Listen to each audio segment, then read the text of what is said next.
Ceased হয়ে গেল, সেটা অভিষেক দেব এই কয়েকদিন আগে এরকম করছে। যে আপনারা তদন্তটা কি করছেন, তদন্ত করলেন, লিপস অ্যান্ড বাউন্সে কে আজকে সেটাও জানতে পারলেন। এটা হচ্ছে identification of your voice.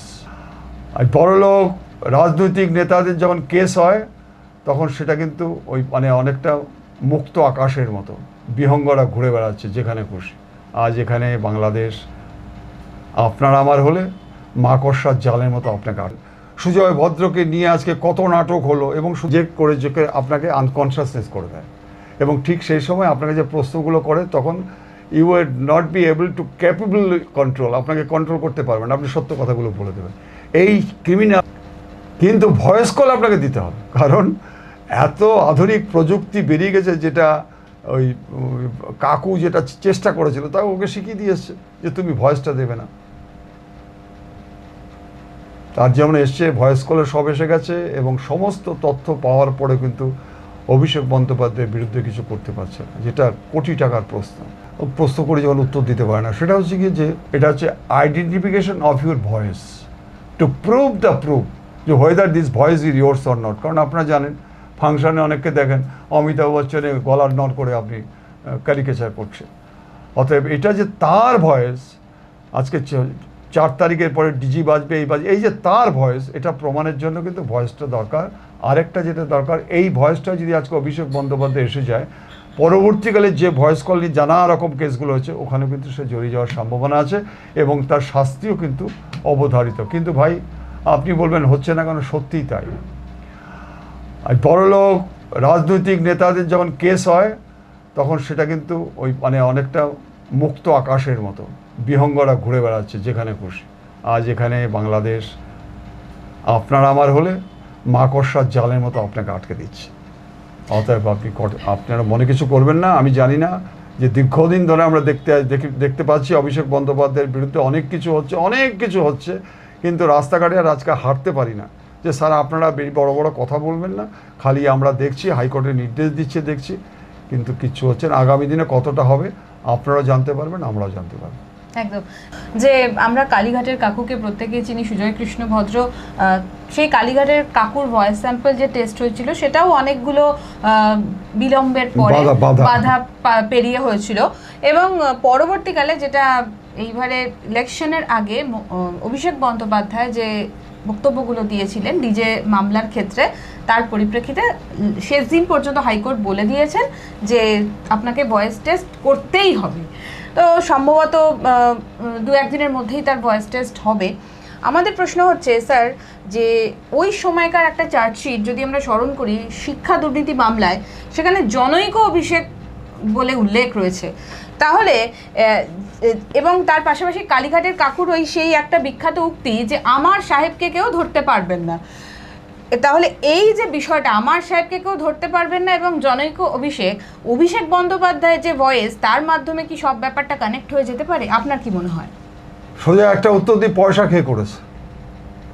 Investigation agency পয়সা খেয়ে করেছে, পয়সা, লক্ষ লক্ষ টাকা পয়সা খেয়ে করেছে। কেন আমি আজকে বলতে পারতাম না। হাইকোর্ট যে রিমার্কটা পাস করেছে যে আপনারা তদন্তটা কি করছেন, তদন্ত করলেন, লিপস অ্যান্ড বাউন্সে কে আজকে সেটাও জানতে পারলেন, সুজয় ভদ্রকে নিয়ে আজকে কত নাটক হলো, এবং শুধু তাই নয়, 6 জন ডাক্তারকে পাঠাতে হয়েছিল, সাইকিয়াট্রিস্ট থেকে শুরু করে হার্ট থেকে শুরু করে কত রকম ডাক্তারকে নিয়ে ইএসআই হসপিটালে পাঠানো হয়েছিল, এবং মনে করে দেখবে সেই সময় সুজয় ভদ্র গলা সিজড হয়ে গেল, সেটা অভিষেক দেব এই কয়েকদিন আগে এরকম করছে।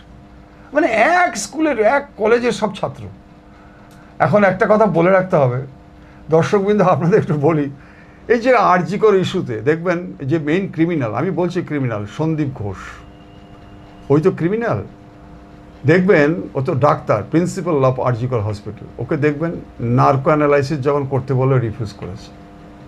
আপনারা জানেন নার্কো অ্যানালাইসিস এমন একটা জিনিস, সেই জিনিসটা হচ্ছে গিয়ে যে ইনজেক্ট করে যে আপনাকে আনকনসিয়াসনেস করে দেয়, এবং ঠিক সেই সময় আপনাকে যে প্রশ্নগুলো করে তখন you will not be able to capable control, আপনাকে কন্ট্রোল করতে পারবেন, আপনি সত্য কথাগুলো বলে দেবেন। এই ক্রিমিনাল যে সন্দীপ ঘোষ যে আরজিকরের, ও তো ডাক্তার, ও জানে যদি আমাকে নাইকো অ্যানালাইসিস যদি করে তাহলে তো ভাই আমি সত্যি কথা বলে দেবো রিফিউজ করেছি। হ্যাঁ, ইয়েস, আপনার ভারতীয় সংবিধানে আপনি রিফিউজ করতে পারেন, কিন্তু ভয়েস কল আপনাকে দিতে হবে। এটাতে ভারতীয় সংবিধান কিন্তু আপনাকে আটকানি, কারণ ভয়েস কলটা সাক্ষ্য নয়, ওটা হচ্ছে আপনার ভয়েসটা ঠিক সেই ব্যক্তির কিনা এই বাউন্ড। হাইকোর্ট বলেছে না, যদি আপনি না যান তাহলে আপনার রক্ষক কবচটা উজ্জ্বল করে নেব, বলেছে কিন্তু এই কথাটা। তাহলে অতএব সেই ক্ষেত্রে ওকে ভয়েস কল দিতেই হবে। এবং অনেকে যদি মনে করে থাকেন বলবেন, উপায় নেই, কারণ এত আধুনিক প্রযুক্তি বেরিয়ে গেছে, যেটা ওই কাকু যেটা চেষ্টা করেছিল তা ওকে শিখিয়ে দিয়েছে যে তুমি ভয়েসটা দেবে না। তার যেমন এসছে ভয়েস কলে সব এসে গেছে, এবং সমস্ত তথ্য পাওয়ার পরে কিন্তু অভিষেক বন্দ্যোপাধ্যায়ের বিরুদ্ধে কিছু করতে পারছে না, যেটা কোটি টাকার প্রশ্ন। আজকে যে ভয়েস কল নিয়ে হচ্ছে, আমি জানি না আগামী দিনে কি হবে, এবং আইন সব ক্ষেত্রে যদি সমান হয়, অভিষেককে কিন্তু আজকে উনি একজন এমপি, আমি তো অস্বীকার করবো না, শ্রদ্ধা জানিয়ে বলতে হবে, ওনাকে কিন্তু ভয়েস কল দিতেই হবে। এবং ভয়েস কল যদি দেয়, এবং যে কথাগুলো বলছে ওনার অ্যাডভোকেট বললেন ওনার বক্তব্যটা তাই, যদি দেয়, এটা যদি আজকে তার সাথে যে স্যাম্পলটা মিলে যায়, তাহলে কিন্তু অভিষেক বন্দ্যোপাধ্যায়ের কপালে অশেষ দুঃখ আছে। কেন? বিগত দিনে ওই ফলতাতে যে কথাটা বলেছে যে মর্গ না কি শ্মশান সব রেডি রাখতে হবে, এই সমস্ত কথাগুলো, সমস্ত কেসগুলো কিন্তু চলে আসবে, whether this voice is similar to that voice. অতএব এই ক্ষেত্রগুলো কিন্তু জড়িয়ে যাবে, এবং অবধারিত তার কিন্তু পানিশমেন্ট। এবং আমার মনে হয় এই কারণে কিন্তু আমাদের অভিষেক বন্দ্যোপাধ্যায় বিদেশে যেতে চাইলেও তাকে কিন্তু অ্যালাউ করেনি, কারণ অনেকে তো মনে করেছে যে বিদেশে গেলে সে আর ফিরবে না। আমার যেটা আমি আদালতের বিরুদ্ধে কিছু বলতেও পারবো না, তবে আমরা খুব আশা নিয়ে আছি যে জাস্টিস পাবে। সাধারণ মানুষ কিন্তু বিশ্বাস করছে না যে না, এতদিনে তাহলে কেন এত হচ্ছে না, এত দুর্নীতি। আচ্ছা, সেবাশ্রম বলুন তো, সেবাশ্রম নিয়ে যে কাণ্ডটা করেছে, একটা মেয়ের এখন অঙ্গহানি হয়ে গেছে, who is responsible for this? কালকে দেখলাম একজন নর্থ বেঙ্গলের ডাক্তারকে বলা হয়েছে যে আপনি এখানে অনুষ্ঠান করি ট্রিটমেন্ট করবেন, 5,000 টাকা করে দেওয়া হবে পার ডে, বলছে আমাকে 1 টাকাও দেওয়া হয়নি। আজকে আয়ুর্বেদের ডাক্তারগুলোকে নিয়ে যাওয়া হয়েছে। তাহলে আপনারা বলুন যে এই যে মানুষের জীবন নিয়ে ছিনিমিনি খেলছে, একটা মেয়ের আজকে না ছেলের একটা পাটা নষ্ট হয়ে গেল, অনেকে হার্টের প্রবলেম হচ্ছে, সমস্ত তারা যাদেরকে নিয়ে দে আর নট রেকগনাইজড ডাক্তার, সমস্ত কোথা থেকে হাতুড়ি ডাক্তার ফাক্তার নিয়ে গেছে, যেটা পেপারে পড়ছি। তাহলে আপনি বলুন তো যে একটা ছেলে একজন এমপি, সে কোথায় আইন তৈরি করবে, সে নিজে আইন ভেঙে আজকে এমন একটা পরিস্থিতি করেছে, তার প্রতিটা স্টেপে যখন দুর্নীতি, তা নয়, আমি বলবো প্রতিটা নিঃশ্বাস প্রশ্বাসের দুর্নীতি। যেভাবে নাকি আজকে তদন্ত হচ্ছে, চতুর্দিক থেকে যেভাবে অক্টোপাসের মতো ঘিরে ধরছে, যদি তদন্ত ঠিক হয়, নিরপেক্ষ যদি তদন্ত ঠিক হয়, যদি সীমা পাহুজার মতো যদি না হয়, আজকে চিফ জাস্টিস সুপ্রিম কোর্ট যদি আজকে চন্দ্রচূড়ের মতো চিফ জাস্টিস না থাকে, তাহলে কিন্তু অভিষেক বন্দ্যোপাধ্যায়ের কপালে অশেষ দুঃখ আছে। একদম একটা শেষ প্রশ্ন করব, সেটা হচ্ছে লাস্ট একটা স্যার, সেটা হচ্ছে যে কালীঘাট তৃণমূল এবং ভালো তৃণমূল, এ প্রসঙ্গে যাচ্ছি, কালীঘাট তৃণমূল এবং ঋতব্রত তৃণমূল, ভালো তৃণমূল ভার্সেস খারাপ তৃণমূল। একটা প্রশ্ন হচ্ছে, যেটা স্যার আপনি একটু আগে আরজি করের প্রসঙ্গের কথা বলছিলেন, যে এই ভালো তৃণমূল যারা, সেখানে নাকি তাদের বৈঠকে নাকি দেখা গেছে যে পানিহাটির প্রাক্তন বিধায়ক, আরজি কর কাণ্ডে যার নাম ভীষণভাবে জড়িত, নির্মল ঘোষ, তাকে দেখা গেছে। তো আজকে সকালে তার ছেলে তীর্থঙ্কর ঘোষ, যিনি এবারের বিধানসভা নির্বাচনে দাঁড়িয়েছিলেন, পুরস্কার স্বরূপ পেয়েছে, হ্যাঁ, তো তাকে অ্যারেস্ট করা হয়েছে। এবং যেটা বড় প্রশ্ন যে নির্মল ঘোষের এই যে ভালো তৃণমূল বা ঋতব্রত তৃণমূলের মিটিংয়ে উপস্থিত নিয়ে প্রশ্ন উঠছে যে তাহলে ভালো তৃণমূল কারা? দেখুন, তাহলে এটা মাইক্রোস্কোপ লাগবে। আপনি আমাকে যদি প্রশ্ন করেন, মাইক্রোস্কোপেও পাওয়া যাবে না ভালো তৃণমূল কারা। তবে এর মধ্যে আমি একজনকে বলবো, আমি বেশ কিছুদিন আগে পায়ে হাত দিয়ে প্রণাম করেছিলাম শুভেন্দু শেখর বাবুকে। কেন বলছি জানেন তো? আমি নেতাজির ভক্ত ভাই, আমার বাড়িতে মন্দির আছে, মা বাবা মাঝে নেতাজি সুভাষচন্দ্র বোস, কোনো দেবদেবতা নেই। উনি একমাত্র ব্যক্তি যে উনি লোকসভাতে ডিসঅ্যাপিয়ারেন্স অফ নেতাজি সুভাষচন্দ্র বোসকে নিয়ে প্রতিবাদ করেছিলেন।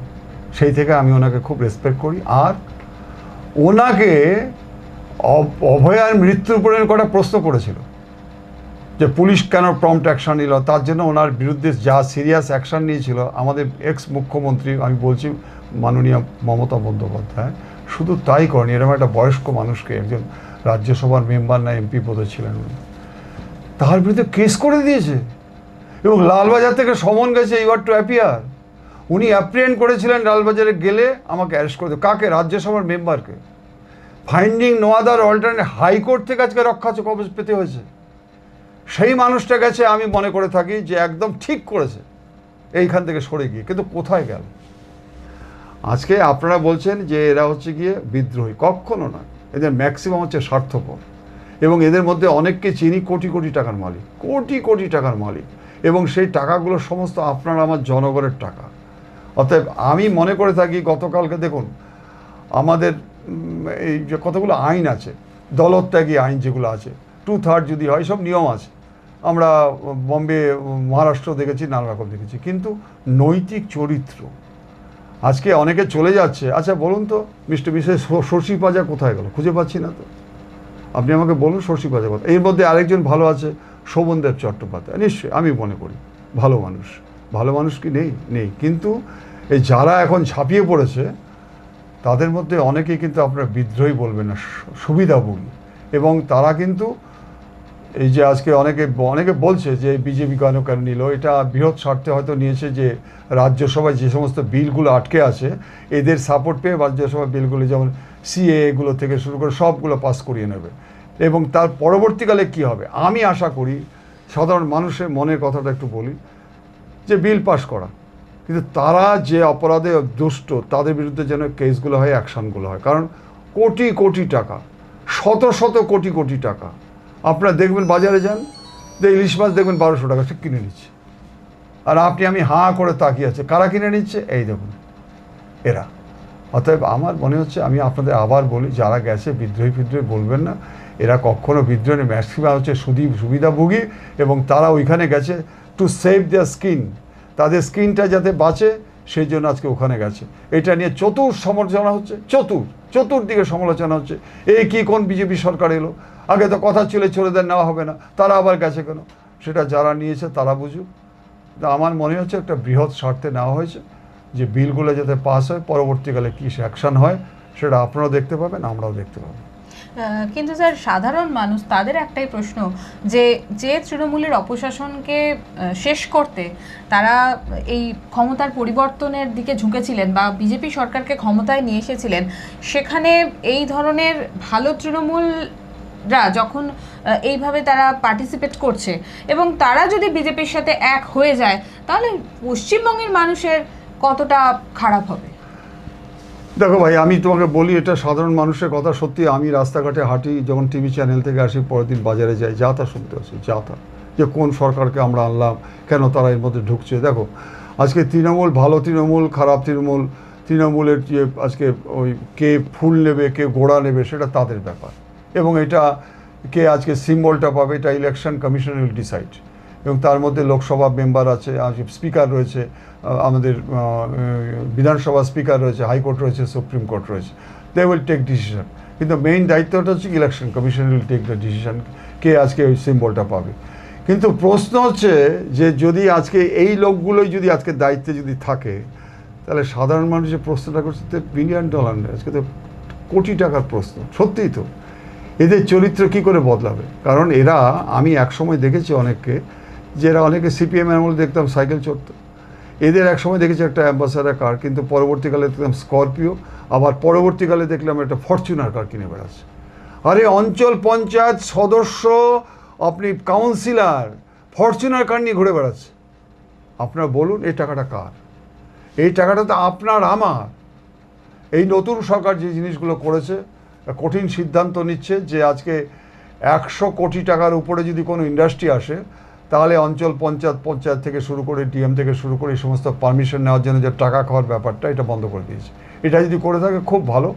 আর একটা বলছি, যে সমস্ত আজকে ভালো তৃণমূল আপনারা বলছেন, আমি বুঝতে পারছি না কাদের ভালো তৃণমূল বলছেন, আমি ঠিক বুঝতে পারছি না। গন্ডারের চামড়া, লাজ নেই, লজ্জা নেই, পুলিশের ইনস্ট্রাকশন রয়েছে কালো কাচে যেতে পারবে না, কিন্তু দেখুন আজকে এই চোরগুলো আজকে কালো কাজ নিয়ে ঘুরে বেড়াচ্ছে।